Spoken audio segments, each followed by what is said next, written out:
नमस्कार साथियों, ज्ञान एकेडमी में आपका स्वागत है। आज हम आरपीएफ एसआई के जो अपनी मॉडल पेपर की सीरीज चल रही है उसमें एक और नए मॉडल पेपर की बात करेंगे। दोस्तों, अगर आप इस चैनल पर नए हो तो चैनल को सब्सक्राइब कीजिए और अपने ज़्यादा से ज़्यादा दोस्तों के साथ शेयर कीजिए ताकि उन्हें भी इन मॉडल पेपर का लाभ मिल सके। दोस्तों, एग्ज़ाम बहुत नज़दीक है तो तैयारी में जुट जाइए और ज़्यादा से ज़्यादा मॉडल पेपर लगाइए। अब आप जितने क्वेश्चन अटेंड करेंगे उतना आपको फ़ायदा मिलेगा। तो अब रिवीजन की बारी है। तो देखिए आज का पहला क्वेश्चन क्या है।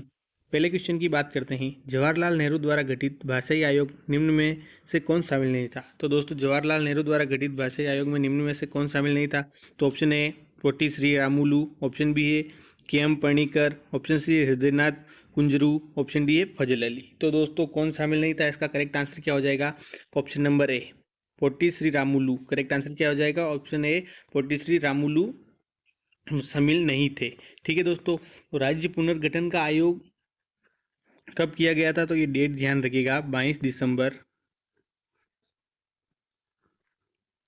1953 में। कब किया, 22 दिसंबर 1953 को किया गया। तो इस गठन भारत के पूर्व प्रधानमंत्री पंडित जवाहरलाल नेहरू द्वारा किया गया था। दोस्तों, इसका गठन भारत के पूर्व प्रधानमंत्री पंडित जवाहरलाल नेहरू द्वारा किया गया था। और फजल अली ने क्या की थी, इसकी अध्यक्षता। फजल अली की अध्यक्षता में राज्य पुनर्गठन आयोग गठित हुआ था। तो अध्यक्षता किसकी अध्यक्षता में हुआ था, तो फजल अली की अध्यक्षता में हुआ था। और दोस्तों, के एम पणिकर और हृदयनाथ इस आयोग के सदस्य थे। ये दोनों क्या थे, सदस्य थे। इस आयोग के क्या थे, सदस्य थे। ये बात आपको ध्यान रखनी है। कुछ भी पूछ सकता है, सदस्य पूछ सकते हैं, अध्यक्षता किसने की, कुछ भी पूछ सकते हैं। तो आपको ये बात ध्यान रखनी है। ठीक है, इसी के साथ बढ़ते हैं अगले क्वेश्चन की ओर। देखिए अगला क्वेश्चन नंबर 2 क्या कह रहा है। तो क्वेश्चन नंबर 2 की बात करते हैं। तो दोस्तों, वायुयान से उड़ान भरने वाले विश्व का प्रथम व्यक्ति। दोस्तों, वायुयान से उड़ान भरने वाला विश्व का प्रथम व्यक्ति कौन था। तो देखिए, ऑप्शन ए है प्लेटो, ऑप्शन बी है राइट बंधु, ऑप्शन सी है राकेश शर्मा, ऑप्शन डी है क्लेमेंट एटली। तो करेक्ट आंसर क्या होगा, प्रथम व्यक्ति कौन था। तो इसका correct answer option number B हो जाएगा। क्या होगा दोस्तों, ऑप्शन नंबर बी राइट बंधु। दोस्तों, इन्होंने 17 दिसंबर 1903 को अमेरिका के नॉर्थ कैरोलिना में राइट फ्लायर नाम की हवाई जहाज से उड़ान भरी थी। कब भरी थी, तो डेट ध्यान रखनी है, 17 दिसंबर 1903। कहाँ से भरी थी, तो अमेरिका के नॉर्थ कैरोलिना में राइट फ्लायर नाम के हवाई जहाज से उड़ान भरी थी। ये हवाई जहाज 120 फीट की ऊंचाई पर 12 सेकंड तक उड़ा था। कहाँ उड़ा था दोस्तों, 100 फीट की ऊंचाई पर 12 सेकंड तक उड़ा था। कितने सेकंड तक उड़ा था, तो 12 सेकंड तक उड़ा था। ये बात आपको ध्यान रखनी है। ठीक है, इसी के साथ बढ़ते हैं अगले क्वेश्चन की ओर। देखिए अगला क्वेश्चन नंबर 3। क्वेश्चन नंबर 3 क्या कह रहा है। नमक के घोल में सिल्वर नाइट्रेट का घोल डालने पर दही जैसा पदार्थ उत्पन्न होता है। ये कौन सी अभिक्रिया है। दोस्तों, नमक के घोल में सिल्वर नाइट्रेट का घोल डालने पर दही जैसा पदार्थ उत्पन्न होता है, तो ये कौन सी अभिक्रिया है। तो देखिए, ऑप्शन ए विस्थापन, ऑप्शन बी है उदासीनीकरण, ऑप्शन सी है संयोजन, ऑप्शन डी है अवक्षेपण। तो दोस्तों, नमक के घोल में सिल्वर नाइट्रेट का घोल डालने पर दही जैसा पदार्थ बनता है। यह कौन सी अभिक्रिया है, तो अवक्षेपण अभिक्रिया है। तो option number D correct answer हो जाएगा। अब अवक्षेपण अभिक्रिया की परिभाषा देख लेते हैं। परिभाषा क्या होती है, तो किसी विलयन में दो घुलनशील लवणों के बीच अभिक्रिया होने पर अघुलनशील ठोस पदार्थ बनता है। क्या बनता है दोस्तों, अघुलनशील ठोस पदार्थ बनता है, जिसे अवक्षेप कहते हैं। और इस रासायनिक अभिक्रिया को अवक्षेपण अभिक्रिया कहते हैं। दोस्तों, क्या अघुलनशील ठोस पदार्थ बनता है, जिसे क्या कहते हैं, अवक्षेप कहते हैं। और इस रासायनिक अभिक्रिया को अवक्षेपण अभिक्रिया कहते हैं। ठीक है, ये बात आपको ध्यान रखनी है। इसी के साथ बढ़ते हैं अगले क्वेश्चन की ओर। देखिए अगला क्वेश्चन क्या कह रहा है। Question number 4। क्वेश्चन नंबर 4 की बात करते हैं। तो देखिए, किसी रासायनिक अभिक्रिया में ऑक्सीजन के अनुपात का बढ़ना क्या कहलाता है। दोस्तों, किसी रासायनिक अभिक्रिया में ऑक्सीजन के अनुपात का बढ़ना क्या कहलाता है। तो देखिए, ऑप्शन ए अपचयन अभिक्रिया, ऑप्शन बी है उपचयन अभिक्रिया, ऑप्शन सी है ऊष्माशोषी अभिक्रिया, और ऑप्शन डी है विस्थापन अभिक्रिया। तो दोस्तों, ऑक्सीजन का अनुपात बढ़ना क्या कहलाता है, तो इसका करेक्ट आंसर हो जाएगा ऑप्शन नंबर बी उपचयन अभिक्रिया। क्या कहलाता है दोस्तों, उपचयन अभिक्रिया कहलाता है। उपचयन अभिक्रिया में किसी पदार्थ में ऑक्सीजन की मात्रा घटती है और हाइड्रोजन की मात्रा बढ़ती है। दोस्तों, उपचयन की अभिक्रिया में क्या होता है, ऑक्सीजन की मात्रा बढ़ती है। ऑक्सीजन की मात्रा तो बढ़ती है और हाइड्रोजन की मात्रा घटती है। ये बात आपको ध्यान रखनी है। ठीक है, इसी के साथ बढ़ते हैं अगले क्वेश्चन की ओर। अब अगला क्वेश्चन क्या है, क्वेश्चन नंबर 5। क्वेश्चन नंबर 5 क्या कह रहा है दोस्तों, तो देखिए प्रबल अम्ल और दुर्बल क्षारक से बने लवण का पीएच मान क्या है? दोस्तों, प्रबल अम्ल और दुर्बल क्षारक से बने लवण का पीएच मान क्या है? तो देखिए, ऑप्शन ए 7 से अधिक, ऑप्शन बी है 7 से कम, ऑप्शन सी है 10 और 14 के बीच, ऑप्शन डी है 14 से कम। तो करेक्ट आंसर क्या होगा? इसका करेक्ट आंसर हो जाएगा दोस्तों, प्रबल क्षार और दुर्बल अम्ल से बने लवण का पीएच मान कितना होता है? 7 से ज़्यादा होता है। तो option number A correct answer होगा। क्या होगा? ऑप्शन नंबर ए। ऐसा इसलिए होता है क्योंकि ये लवण जल अपघटित होते हैं। क्या होता है दोस्तों? किसके कारण होता है? क्योंकि ये जल अपघटित होते हैं। ये बात आपको ध्यान रखनी है। ठीक है, इसी के साथ बढ़ते हैं अगले क्वेश्चन की ओर। देखिए अगला क्वेश्चन क्या है? अगला question, question number 6। Question number 6 की बात करते हैं। तो देखिए क्वेश्चन नंबर 6 क्या कह रहा है? पूरा पाषाण काल में आदि मानव के मनोरंजन का साधन था। दोस्तों, पूरा पाषाण काल में आदि मानव के मनोरंजन का साधन क्या था? तो क्या साधन था? देखिए, ऑप्शन ए है जुआ, ऑप्शन बी है संगीत, ऑप्शन सी है शिकारी और ऑप्शन डी है घुड़सवारी। तो करेक्ट आंसर क्या हो जाएगा? जल्दी से आप कमेंट बॉक्स में आंसर दीजिए कि क्वेश्चन नंबर 6 का करेक्ट आंसर क्या होगा। तो देखिए इसका करेक्ट आंसर क्या होगा दोस्तों? ऑप्शन नंबर सी हो जाएगा। मनोरंजन का साधन क्या था दोस्तों? शिकार था। दोस्तों, पूर्व पाषाण काल में आदि मानव का मनोरंजन शिकार करना था। वे मुख्य रूप से शिकार पर ही निर्भर थे। कैसे थे दोस्तों? अपना भोजन पेट किससे पालते थे? तो शिकार करके ही अपना भोजन करते थे। और पूर्व पाषाण काल के बारे में कुछ जानकारी है जो आपको ध्यान होनी चाहिए। तो देखियो, पूर्व पाषाण काल मानव इतिहास का सबसे पुराना युग है। क्या है दोस्तों? अपने मानव इतिहास का सबसे पुराना युग है। ये लगभग 2,50,000 साल पहले शुरू हुआ था। कब हुआ था? 2,50,000 साल पहले। तो ये बात आपको ध्यान रखनी है, 2,50,000 साल पहले शुरू होता और 10,000 ईसा पूर्व तक चला था। कब तक चला था? तो 10,000 ईसा पूर्व तक चला।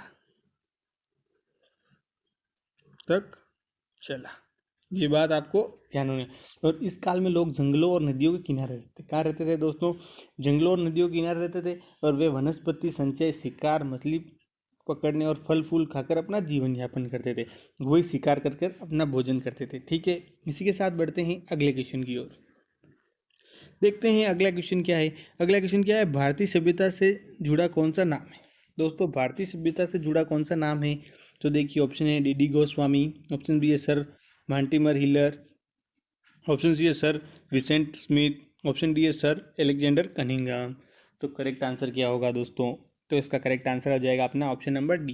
क्या होगा? Option number D, sir Alexander Cunningham हो जाएगा, जो भारतीय सभ्यता से जुड़ा नाम है। ठीक है, इसी के साथ बढ़ते हैं अगले क्वेश्चन की ओर। देखिए अगला क्वेश्चन, क्वेश्चन नंबर 8 क्या कह रहा है?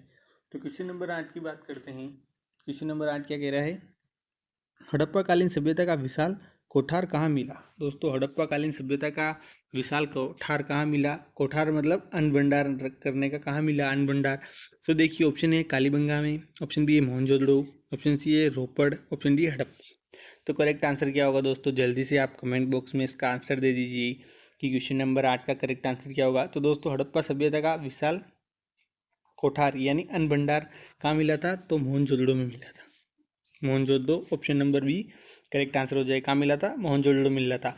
ये सिंधु घाटी सभ्यता की सबसे बड़ी इमारत थी। क्या थी दोस्तों? सिंधु घाटी सभ्यता की सबसे बड़ी इमारत थी।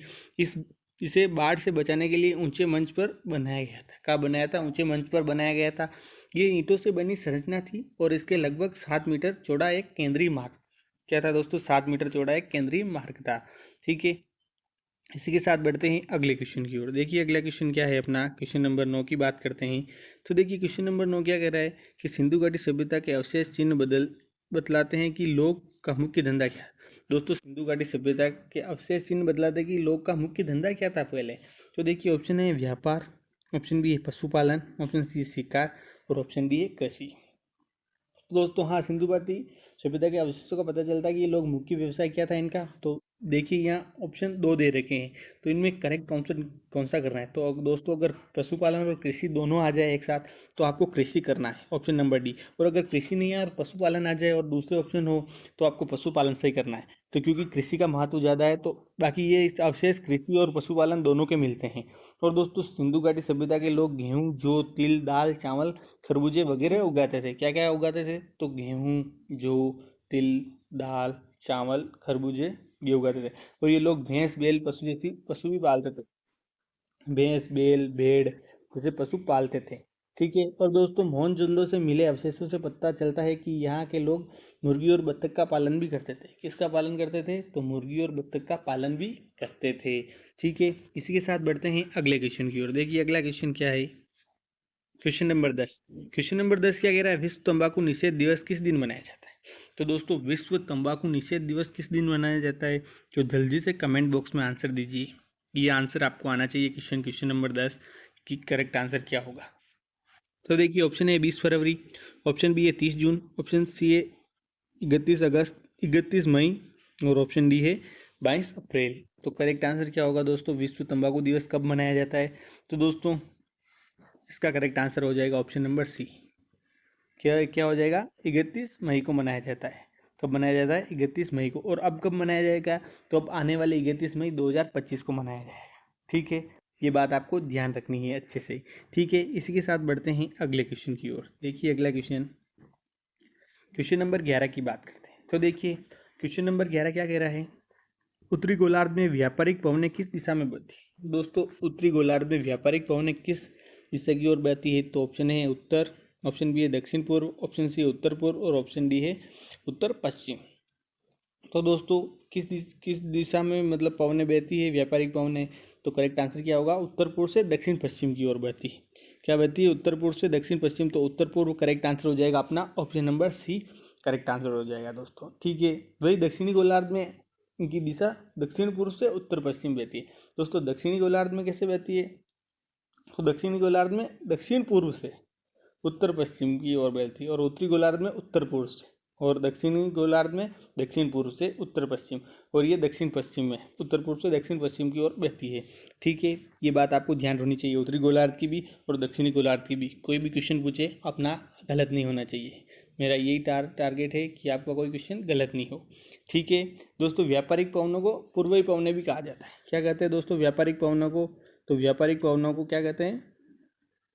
पूर्वी पवन। ये नाम भी ध्यान रखना है आपको, पूर्वी पवन ने पूछ ले, क्या कहते हैं? पूर्वी पवन भी कहा जाता है दोस्तों। ठीक है, इसी के साथ बढ़ते हैं अगले क्वेश्चन की ओर। देखिए अगला क्वेश्चन क्या है, क्वेश्चन नंबर 12। क्वेश्चन नंबर 12 की बात करते हैं तो चूना पत्थर की चट्टान कायांतरित हो जाता है तब बनती है। दोस्तों चूना पत्थर की चट्टान कायांतरित हो जाती तब बनती है, तो क्या बनती है? Option A granite, option B है संगमरमर, ऑप्शन सी है ग्रेनाइट और ऑप्शन डी है क्वार्टजाइट। तो करेक्ट आंसर क्या होगा? जब चूना पत्थर की चट्टान जब कायांतरित होती है तो संगमरमर बनता है। क्या बनता है दोस्तों? संगमरमर।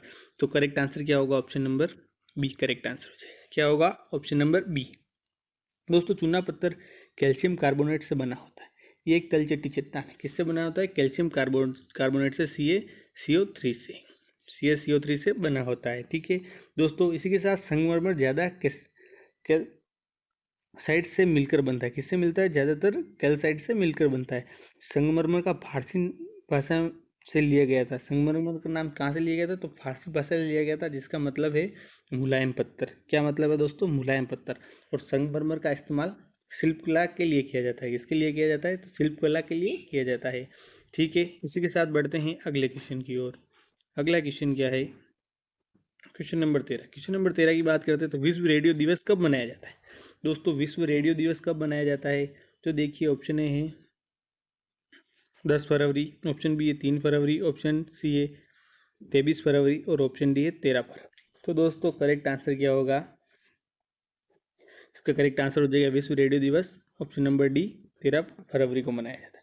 दोस्तों पृष्ठभूमि 2011 में यूनेस्को के सदस्य राज्यों द्वारा घोषित और 2012 में संयुक्त राष्ट्र महासभा द्वारा घोषित अंतर्राष्ट्रीय दिवस के रूप में अपनाए जाने के बाद 13 फरवरी को विश्व रेडियो दिवस बन गया।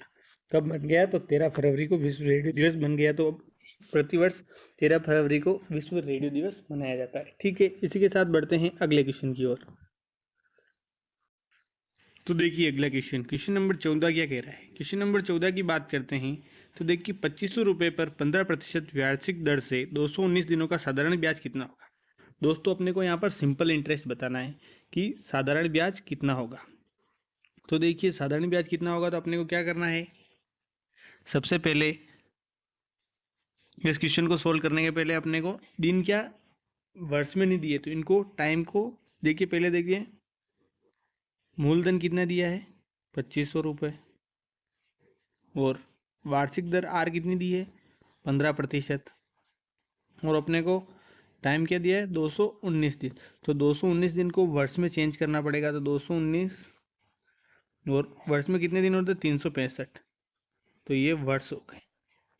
अब क्या करना है, एसआई का फॉर्मूला लगाना है। एसआई का फॉर्मूला क्या है, P into R into T बटा 100, मूलधन इंटू दर इंटू समय बटा 100 होता है।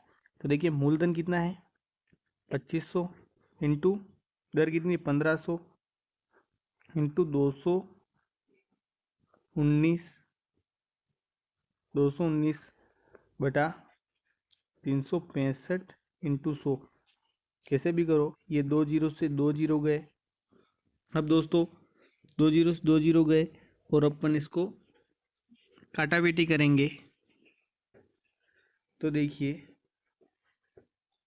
इसको काटोगे आप तो कितना आंसर आएगा अपने 225। आप कर लीजिएगा फुल्ली कैलकुलेशन, 225 ही आएगा। तो कितना ब्याज आएगा दोस्तों 225 रुपये। ठीक है, इसी के साथ बढ़ते हैं अगले क्वेश्चन की ओर। अगला क्वेश्चन क्या कह रहा है, अगले क्वेश्चन की बात करते हैं। तो देखिए अगला क्वेश्चन है क्वेश्चन नंबर 15। कोई दिन कितने वार्षिक समय में कोई धन होगा दोस्तों, कोई दिन नहीं कोई धन, टाइपिंग मिस्टेक हो गई। कोई धन कितने वार्षिक साधारण ब्याज की दर से 20 वर्षों में 3 गुना हो जाएगा। तो बताओ कितने समय में 4 गुना हो जाएगा। दोस्तों इस टाइप का अगर 3 गुना 4 गुना वाला क्वेश्चन आए तो कैसे करना है ध्यान से सुन लीजिएगा। इसमें आपको पहले ऐसा ही निकालना होता है, पर अपन डायरेक्ट ट्रिक से करेंगे। तो दोस्तों पहले क्या कह रहा है, ये साधारण ब्याज की दर से 20 वर्षों में तिगुना हो जाएगा। कितने वर्षों में 20 वर्षों में कितना हो जाएगा तिगुना हो जाएगा। तो दोस्तों इस क्वेश्चन को सोल्व करने से पहले अपन करेंगे, देखिए अपने को यहाँ कितने वार्षिक साधारण ब्याज की दर से तो आर निकालना है। तो आर निकालने के लिए एस आई इंटू 100 बटा पी इंटू टी होता है। तो 3 गुना दिया हुआ है पहले यहाँ, तो 3 गुना के अगर 3 माइनस 1 करना है तो 2, तो एस आई कितना आ जाएगा 2। ट्रिक है दोस्तों ये डायरेक्ट शॉर्ट वाली, इंटू 100 बटा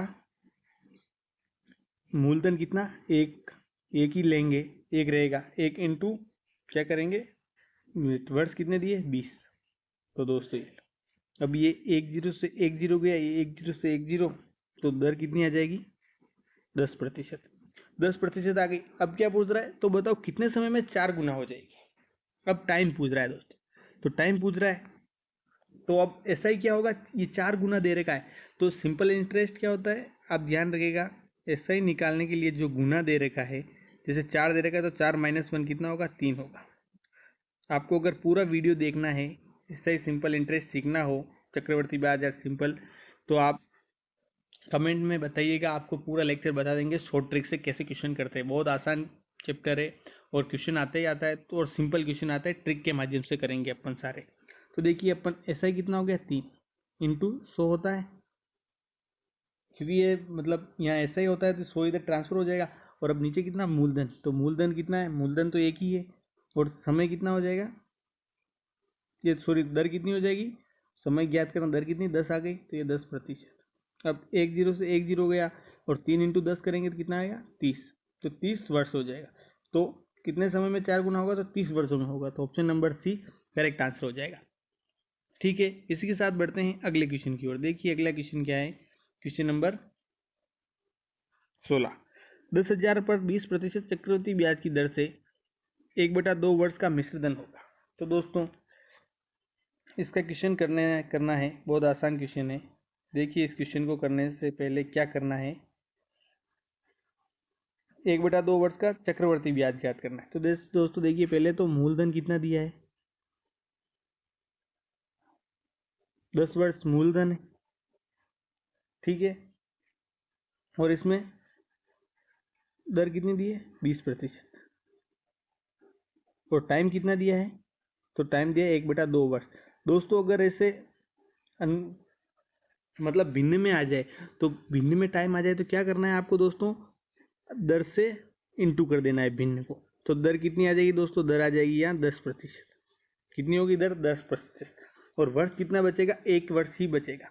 तो दोस्तों मिश्र धन ज्ञात करना है तो चक्रवर्ती मिश्र धन, ये मिश्र धन लिख दिया। मिश्र धन ज्ञात करने के लिए अपन डायरेक्ट करेंगे फॉर्मूला से, तो P इंटू कोष्टक 1 प्लस R बटा 100 की पावर T होता है, पर अपन डायरेक्ट करेंगे। तो डायरेक्ट कैसे करना है दोस्तों, देखिए मूलधन कितना है 10,000, तो 10,000 लिख दिया, इंटू करेंगे अब दर 10%, और टाइम कितना है 1, तो एक बार ही करेंगे तो कितना होगा 10%, 100 में 10 जोड़ देंगे 10 बटा ये 100 हो जाएगा, 10 बटा 100 हो जाएगा दोस्तों। अब देखिए 1 जीरो से 2 जीरो से ये 2 जीरो चले गए। अब दोस्तों अगर आप 110 को 100 से गुणा करेंगे तो कितना आएगा अपना 11,000 आ जाएगा। कितना आएगा दोस्तों 11,000, और 11,000 कौन से ऑप्शन में, ऑप्शन नंबर डी में, तो मिश्र धन कितना होगा 11,000 होगा। ठीक है, इसी के साथ बढ़ते हैं अगले क्वेश्चन की ओर। देखिए अगला क्वेश्चन क्या है। अगला क्वेश्चन, किसी चुनाव में खड़े 2 प्रत्याशियों में से विजयी प्रत्याशी डाले गए मतों का 55% मत प्राप्त होता है। कितने प्रतिशत मत प्राप्त होता है 55%। डाले गए मतों में 55% प्राप्त हुआ तथा वह 5100 वोटों से विजय हुआ। कितने वोटों से विजय हुआ 5100 वोटों से विजय हुआ। तो चुनाव में कितने मत पड़े थे दोस्तों। देखिए अब इस क्वेश्चन को करने से पहले अपने को ध्यान रखना है कि चुनाव में कितने मत पड़े। तो मान लेते हैं एक चुनाव में 100 वोट पड़े, 100 पड़े, और 100 में से 5500 मत, 55% मत तो इसको मिल गए, तो बचे कितने 45, और जीतने वाले को कितने मतों से 5100 वोटों से विजय हुआ। तो दोस्तों 55 और 45 में अंतर कितना है 10% का। तो दोस्तों 5100 से हुआ तो कितना ज़्यादा है 510, तो इंटू 510 करेंगे तो ये 5100 आएगा। प्रतिशत में 10% अधिक लाया वोट, और अपन देखें कि संख्या में कितना है तो 5100, तो 510 से गुणा करेंगे तो ये आ जाएगा। ठीक है, अब अपन कुल वोट पूछे तो कुल मत कितने थे 100, तो इंटू 100 में अपन अगर इंटू करेंगे 510 तो कितना आ जाएगा 51,000। बहुत आसान क्वेश्चन है दोस्तों, ये 51,000 option number C correct answer होगा। ठीक है, इसी के साथ बढ़ते हैं अब अगले क्वेश्चन की ओर। देखिए अगला क्वेश्चन क्या है, क्वेश्चन नंबर 18, गलत संख्या ज्ञात कर। दोस्तों अब इनमें से गलत संख्या ज्ञात करनी है कि गलत संख्या क्या होगी। देखिए गलत संख्या क्या होगी, 2, 4, 8, 16, 48, 64, 128 और 256। दोस्तों इनमें से गलत संख्या बतानी। तो देखिए अब आपको इसमें दिमाग लगाओ आपके हिसाब से कि करेक्ट आंसर क्या होगा। तो देखिए इसमें 2 का डबल कितना होता है 4, 4 का डबल कितना होता है 8, और 8 का डबल 16, और 16 का डबल क्या होता है 32। ये 48 दिया हुआ है तो एक बार ये 32 लिख देते हैं, और 32 का डबल 64, 64 का डबल करें तो 128, और 128 का डबल करें तो 256 होता है। ठीक है, अब यहाँ कौन सी संख्या नहीं है 48 आपको दिख रही है, तो 16 का डबल क्या होता है 16 इंटू 2 करते हैं कितना होता है 16 का डबल 32 होता है, और यहाँ 48 दे रखा है। तो अपने को गलत संख्या बतानी, तो यहाँ गलत संख्या होगी ऑप्शन नंबर ए हो जाए, क्योंकि 16 का 2 गुना कितना होता है 32 होता है, और यहाँ क्या दिया है 48, तो गलत क्या होगा ऑप्शन नंबर ए गलत हो जाएगा। ठीक है, इसी के साथ बढ़ते हैं अगले क्वेश्चन की ओर। देखिए अगला क्वेश्चन क्या है। देखिए क्वेश्चन नंबर 19 की बात करते हैं। क्वेश्चन नंबर 19 क्या कह रहा है, यदि किसी सांकेतिक भाषा में गो को जीओ को 32 तथा SHE को 49 लिखा जाता है, उसी भाषा में THE को क्या लिखा जाएगा। तो देखिए दोस्तों जीओ को 32 लिखा जाता है, जी ओ को। दोस्तों जी कितने नंबर पर आता है अल्फ़ाबेट में 7 नंबर पर, और ओ कितने नंबर पर आता है 15 पर, और तो 7 और 15 जोड़े तो कितना होता है 22, और अपने को क्या कितने चाहिए 32। तो देखिए अपन दोस्तों जी 7 नंबर पर आता है, अगर अल्फ़ाबेट से विपरीत क्रम में चलें तो 7 नंबर पर क्या है कौन से है उल्टे चले तो टी आता है, और टी कितने नंबर पर 20, तो अपन यहाँ 20 लिख दें। इसी प्रकार ओ देखें तो ओ आगे से कितने 15 नंबर पर आता है, और अपन उल्टे से 15 नंबर जोड़े तो 15वें नंबर के अंतर क्या होता है, तो देखिए क्या आता है 15 नंबर पर एल आता है उल्टे से, और एल कौन से नंबर पर है 12 पे, तो ये 12 जोड़े अपन कितना आ रहा है 32 हो रहा है। इसी प्रकार SHE का करते हैं, SHE का, तो S आगे से कितने नंबर पर आता है, S आता है अल्फ़ाबेट में आगे से 19 नंबर, और अपन उल्टे से 19 नंबर जोड़े तो उल्टे से 19 नंबर की जोड़ के देखते हैं, विपरीत क्रम में 19 का योग करते हैं, उल्टे विपरीत क्रम में 19 का योग कहाँ पर आता है, तो 8 पर आता है। क्या 8। इसी प्रकार विपरीत क्रम में देखेंगे एच कितने नंबर पर है, तो एच 19 नंबर पर आता है विपरीत क्रम में। और ई कितने नंबर पर आता है, तो ई 22 नंबर पर आता है। अब इनको टोटल करेंगे तो इनको टोटल करने पर भी 49 आ रहा है, तो अपन बिल्कुल सही जा रहे हैं। अब टी एच ई का भी देख लेते हैं। टी कितने नंबर पर आता है, टी 20 नंबर पर आता है, और उल्टे से 20 चलेंगे अपन तो 7 नंबर पर जाएगा विपरीत क्रम में। विपरीत क्रम का योग करना है तो 7 नंबर। और एच का देखेंगे तो एच 19 नंबर पर है ही, और ई की बात करते ई 22 नंबर पर। अब इनका योग करेंगे तो इनका योग करेंगे कितना आएगा, 48 आएगा। तो दोस्तों अपना करेक्ट आंसर क्या होगा, ऑप्शन नंबर बी 48 48 हो जाएगा। ठीक है, इसी के साथ बढ़ते हैं अगले क्वेश्चन की ओर। अगला क्वेश्चन नंबर 20 क्या कह रहा है, मोची का संबंध चमड़े से है तो दर्जी का संबंध किससे होगा। तो दोस्तों मोची का संबंध चमड़े से है तो दर्जी का संबंध किससे होगा, तो देखिए option A Bajaj, option B है कमीज, ऑप्शन सी है धागा, और ऑप्शन डी है कपड़ा। तो दोस्तों जैसे मोची का संबंध चमड़े से होता है तो दर्जी का संबंध किससे होगा, तो करेक्ट आंसर क्या हो जाएगा यहाँ, ऑप्शन नंबर डी कपड़े से। किससे होगा दोस्तों, मोची का संबंध कपड़े से हो जाएगा। ठीक है, तो दोस्तों ये थी आज का अपना एक और नया मॉडल पेपर। कैसा लगा कमेंट के माध्यम से ज़रूर बताइएगा। मिलते हैं अगले मॉडल पेपर में, तब तक के लिए धन्यवाद।